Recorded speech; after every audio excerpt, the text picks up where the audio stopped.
পাড়াগাঁর দুপহর ভালোবাসি। জীবনানন্দ দাশ। পাড়াগাঁর দুপহর ভালোবাসি, রৌদ্রে যেন গন্ধ লেগে আছে স্বপনের।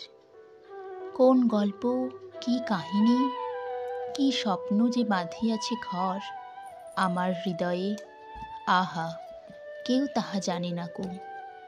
কেবল প্রান্তর জানে তাহা, আর ওই প্রান্তরের শঙ্খচিল তাহাদের কাছে যেন এ জনমই নয়, যেন ঢের যুগ ধরে কথা শিখিয়াছে এই হৃদয়।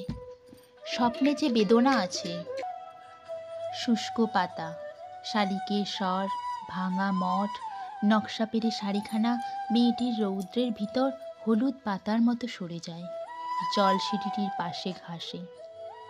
শাখাগুলো নুয়ে আছে বহুদিন, ছন্দহীন বুনো চাল তার।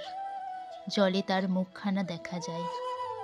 ডিঙিও ভাসিছে কার জলে, মালিক কোথাও নাই, কোনো দিন এই দিকে আসিবে না আর। ঝাঁঝরা ফোঁপড়া, আহা ডিঙিটিরে বেঁধে রেখে গিয়েছে হিজলে। পাড়াগাঁর দুপহর ভালোবাসি, রৌদ্রে যেন ভিজে বেদনার গন্ধ লেগে আছে, আহা কেঁদে কেঁদে ভাসিতেছে আকাশের তলে।